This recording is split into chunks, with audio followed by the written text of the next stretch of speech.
खंडोजी, रायगडाची सुरक्षा कशी आहे? भक्कम, पोलादी. पोलाद वितळणार तर नाही ना? जी नाही राजे. थोडी तळ्यात मळ्यात करणारी लोक होती, त्यांना त्या त्या जागेवरून बाजूला केलंय. उत्तम केलं. चौक्या पहारे बदललेत. आपली खास विश्वासू माणसं आहेत, त्यामुळे येणाऱ्या जाणाऱ्या हर एकाची नोंद तपासणी होते. उत्तम.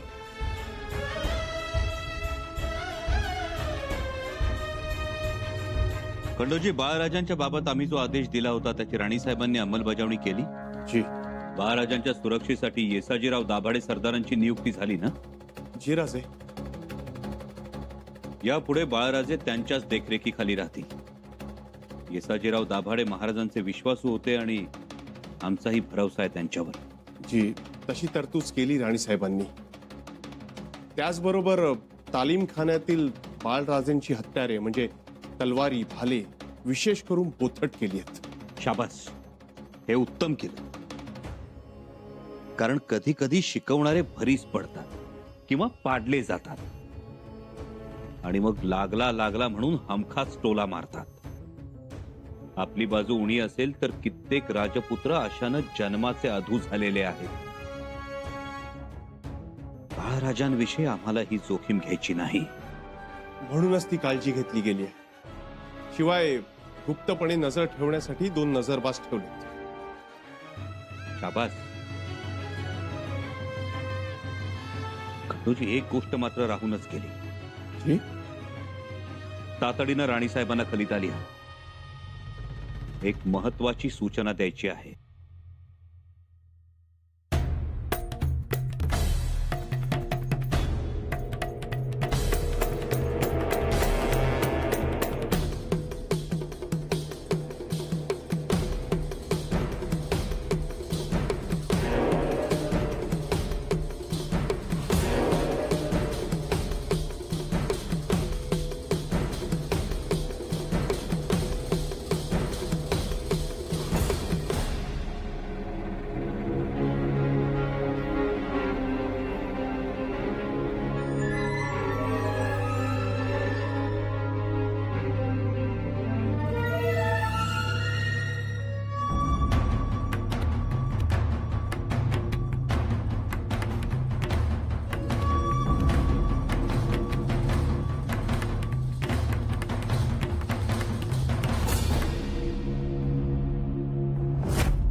दाईसा, वहिनीसा, तुम्ही अशा अचानक गायब कशा झालात? त्याला गनिमी कावा म्हणतात. पण आम्ही तर तुम्हाला भीती दाखवणार होतो. तुम्हाला काय वाटलं आम्ही भिणारे आहोत? हो, आम्ही बघणार होतो तुम्ही कशा घाबरता ते. बाळराजे, आम्ही कधीही घाबरत नाही. कधीच नाही? म्हणजे पूर्वी घाबरायचो आम्ही, पण एक दिवस आऊसाहेबांनी आमच्यातील भीतीचे हातपाय बांधून तिला टकमक टोकावरून ढकलून दिलं होतं. मग तेव्हापासून कधीच भीती वाटली नाही. आऊसाहेब भीतीचे हातपाय बांधायच्या? मग तुम्हाला काय वाटलं?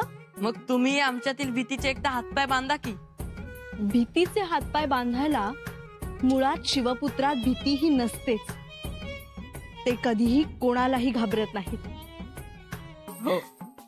चला बघा तरी आम्ही तुमच्यासाठी काय आणलंय ते.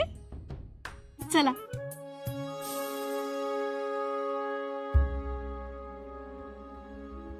सुनबाईंचा तुमच्यावर खूप विश्वास आहे आणि म्हणूनच बाहेर जाताना शिक्कामोर्तब सुपूर्द केली त्यांनी तुमच्याकडे.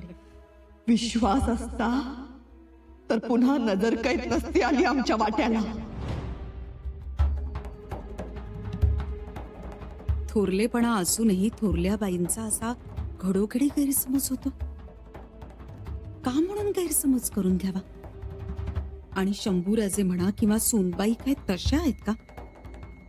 किती मनमिळाव, किती त्यांना बाळराजेंची काळजी असते. तळ हाताच्या फोडासारखे जगतात दोघही. तिकडे पन्हाळ्यात शंभूराजेंना तकलीफ झाली तर इथं रायगडावर बाळराजेंच्या सुरक्षेबद्दल त्यांना काळजी लागली. आणि ती थोरल्या बाईसाहेबांना नजर कैद वाटते. कसली नजर कैद? थोरल्या भावानं धाकट्या भावाची काळजी नको का घ्यायला? आज थोडं स्पष्टच बोलू थोरल्या बाईंशी. काय आणलंय आमच्यासाठी? वहिनीचा सांगा ना. ओळखा तरी तुम्ही. नाही, तुम्ही सांगा. बर, आम्ही तुमच्यासाठी पन्हाळगडावरून लाडू आणलेत. लाडू बघू द्यात.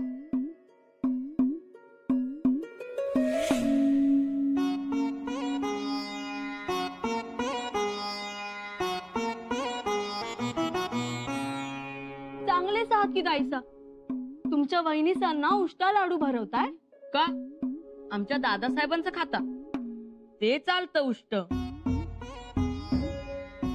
बाळराजे, तुम्ही तुम्ही तुम्ही थांबा बरं, पळू नका. नाही थांबणार आम्ही. बाळराजे, पूर्ण लाडू खाऊन येणार. अहो खा, सगळे लाडू तुमच्यासाठी आणलेत. बाळराजे, अहो अहो बाळराजे, अहो पळू नका बाळराजे. ठीक आहे, तुम्हाला जेवढं पळायचंय तेवढं पळा, पण एक गोष्ट लक्षात ठेवा, तुमच्यावर आमची कायम नजर असेल, मायेची नजर.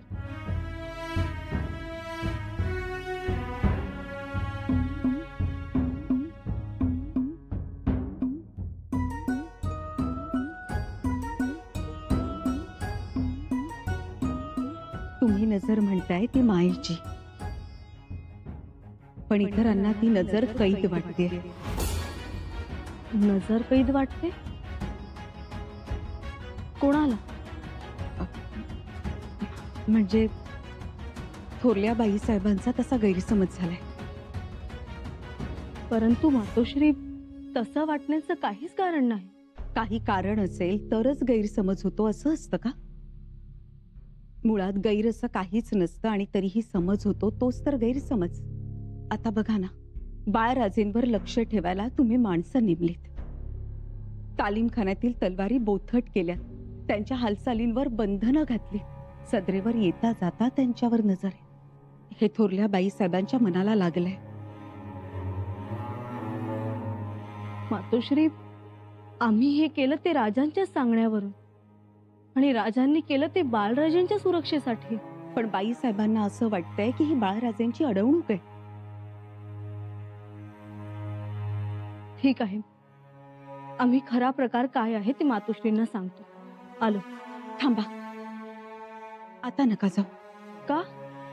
आता एवढ्यात विश्वास नाही बसणार त्यांचा.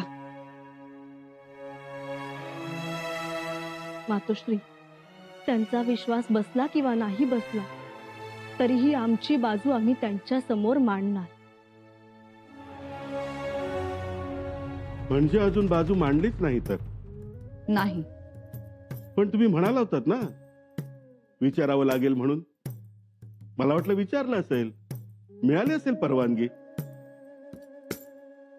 परवानगी? हो, परवानगी. तालीमखान्याची, कारभारात लक्ष देण्याची. पंत, माफी असावी राजमातोश्री, परंतु दिवस हे असे जातात, त्यात तुमचं आणि माझं नाही तर बाळराजेंचं नुकसान होतं. ते आपले दिसामाजी मोठे होत जातात, पण आपण मात्र त्यांच्यासाठी कोणतीही संधी उपलब्ध करून देत नाही. तसा मनात विचार आला की शिवपुत्रास परवानगी लागते, म्हणजे असून नसल्यासारखे. तुम्ही म्हणताय तशी परिस्थिती नाही. कसं आहे राजमातोश्री, तुम्ही माझ्या बोलण्याचा रोग काही लक्षात घेतला नाही. माझं म्हणणं एवढंच, जर उद्या काही न जाणो भला बुरा प्रसंग आलाच तर बाळराजे राजे म्हणून गादीवर बसण्यास योग्य पाहिजेत, एवढंच. बाकी माझा कोणता स्वार्थ नाही त्यात. तुम्ही गादीवर बसण्याच्या गोष्टी करताय, पण इथे पुन्हा अप्रत्यक्ष नजरकैद पडलीये बाळराजेंभोवती. ती जुमानायची नाही आपण, कळलं का? शिवपुत्र आहेत ते, शिवाय तुमच्या पोटी जन्माला आलेत याचा विचार करावा.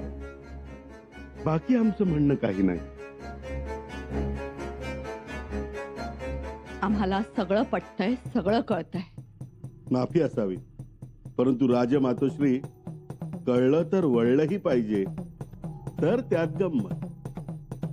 शंभूराजे पन्हाळगडावर, इथे कोणाला काय विचारावं? हो तेच तर म्हणतोय आम्ही. कशाला विचारायला पाहिजे?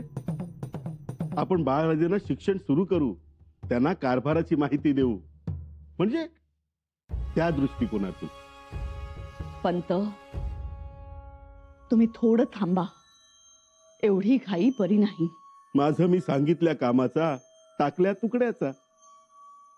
पण पुन्हा हात जोडून सांगतो, ठाम राहा. आणि ठाम कोणासाठी? तर बाळराजेंच्या भविष्यासाठी. आणि ठाम कसे राहणार? तर महाराजांसारखे राहा.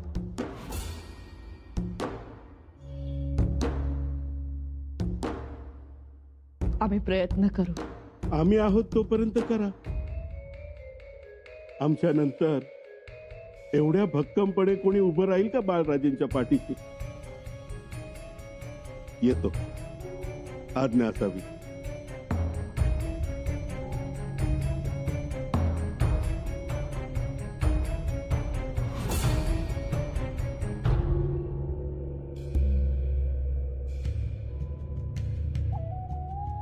देवा जगदीश्वरा, एकाच वेळी किती किती आघाड्यांवर लढायचं.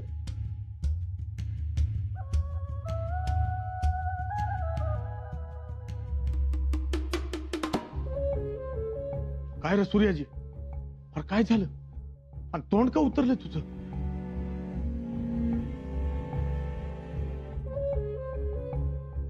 अरे काय झालं, बोल की.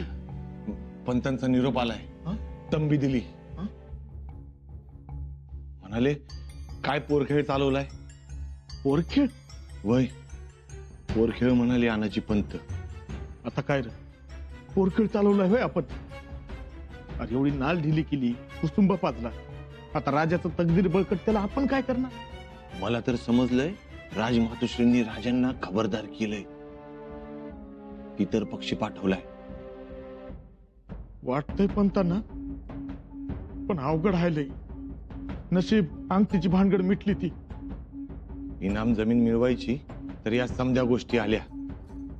आपल्याला धाडस करावं लागणार. काम नाही केलं तर अनाजी पंत कच्चा खाणार.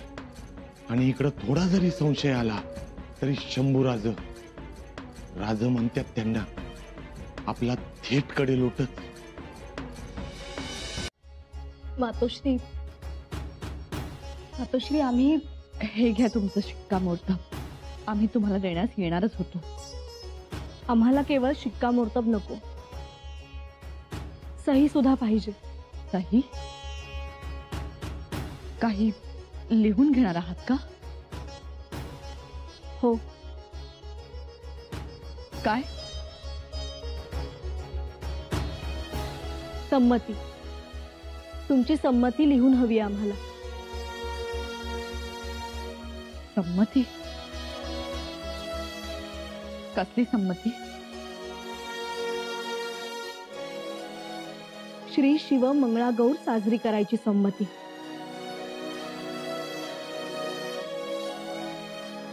कोणाची मंगळागौर? अहो, कोणाची म्हणजे आमच्या जाऊबाई जानकीबाईंची. सुनबाईंची मंगळागौर? सुनबाई? जानकीबाईंची मंगळागौर? मंगळागौर करायची लक्षातच आली नाही हो आमच्या. सुनबाई, मातोश्री, जानकीबाई गडावर आल्या. एवढी मोठी थोर सेनापती प्रतापराव गुजरांची ती लेख. त्यांचं कौतुक करायचं राहूनच गेलं हो. त्यांचं लग्न झालं आणि अकस्मात आबासाहेबांचं जाणं झालं. त्यातून सावरणं शक्य नसताना पुतळा मातोश्री गेल्या. एका मागोमाग एक घटना घडतच गेल्या. सगळं होतं मनात, पण तसंच राहिलं. जाऊबाईंच्या वाट्यास कोड कौतुक आलंच नाही. म्हणून ते आता झालं पाहिजे. म्हणून मंगळागौर साजरी करायची. गडावर बायकांच्या खेळण्याचा दणात्कार होऊ दे.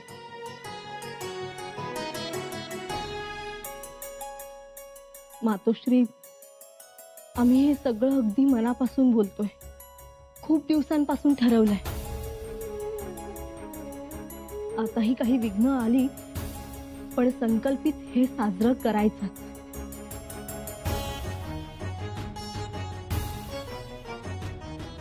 थोरल्याबाई साहेब, आम्हाला ठाऊक आहे आपण नाराज आहात, पण कळकळीने एक सांगतो, राजांच्या बंधुप्रेमाकडे संशयाने पाहू नका. निदान राजांच्या मनात तरी बाळराजेंच्या हिताशिवाय दुसरा कोणताच विचार येत नाही. आम्हालाही पटतंय तुमचं. बाळराजेंची सुरक्षा कडक व्हायलाच हवी. वेळ काही सांगून येत नाही. आणि आता शिवविचारालाही धोका निर्माण झालाय. धोका शिवविचारांना? जी मातोश्री, रयतेला रयतेचं राज्य आवडतं, पण पूर्वीचे जे जमीनदार, वतनदार, इनामदार होते त्यांना कुठे स्वराज्य पचनी पडले. थोरल्याबाई साहेब, आता राजकारणाचं काही नको. मंगळागौर करायची ठरलीये ना, मग आता त्याच्या तयारीला लागूया आपण सगळे.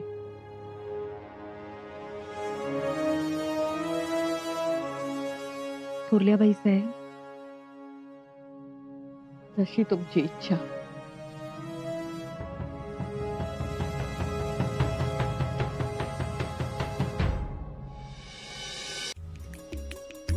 राणीसाहेब, सर्वांना निरोप दिलाय.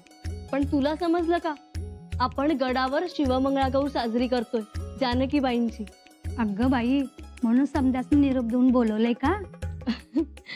हो, आता कोणीही गडूतर होऊ नका. माझा भात लावायचंय, निंदायचंय, खुरपायचंय, पंचमीला माझी लेकच आली, हा सण तो वाद, अशा सबबी आता कोणीही देऊ नका. मोठा समारंभ साजरा करायचा. आमच्या जाऊबाई अगदी खुश झाल्या पाहिजेत. सगळ्या जमल्या की आम्हाला बोलवा. आम्ही सामानाची यादी देऊ, ती अंबरखान्यात द्या. ही राणीसाहेब.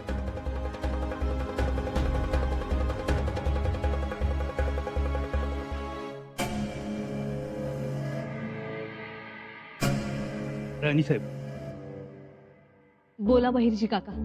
तुमच्या देवाचा प्रसाद घेऊन आलोया. द्या आमच्या देवाचा प्रसाद. ठीक आहे. आणि राजांनी निरोप बी दिलाय तुम्हाला. निरोप? पण मग त्यासाठी तुम्ही का आलात? आलो असंच. अहो, मला बी निमित्तच पाहिजे होतं रायगडावरती यायचं, आणि निरोप बी गुप्त होता, म्हणून आलो मुजरा करायला. निरोप काय आहे? राणीसाहेब, सध्या परिस्थिती चांगली नाही. कारस्थानी मंडळी राजांच्या जीवावर उठले. ती पन्हाळ्यावर जे घडलं ते साधं सोपं नाही. लय माणसं गुंतलेली आहे ती यात. तेव्हा तुम्ही सावध राहा. आणि इथं रायगडावरती सुद्धा दगाफटका होऊ शकतो. काका, आम्ही सावधच आहोत. तरी बी काळजी घ्यावीच लागल. राजांनी सांगितलंय की गडावरती माणसं जमू देऊ नका. कोणत्याही अनोळखी माणसाला गडावरती प्रवेश देऊ नका. श्रावण महिना आहे, तरी बी सणसूद साजरा करू नका. कोणत्या मिशानं काय होईल काही सांगता येत नाही. समारंभ करणं तर टाळाच.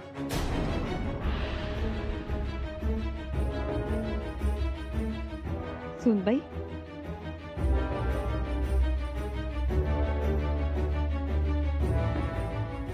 असू द्या असू द्या. तुम्ही खूप बरं केलं. शिवमंगळा गौरीनं थोरल्या बाईसाहेब हरकून गेल्यात. जो गैरसमज होता तोही विरघळला. छान. तुमच्या या वागण्याचा आम्हाला आनंद वाटतो. आम्ही मंगळागौरीची निमंत्रणं पाठवायला घेतो. सगळ्यांनी यायला हवं. धूमधडाक्यात समारंभ साजरा करू आपण.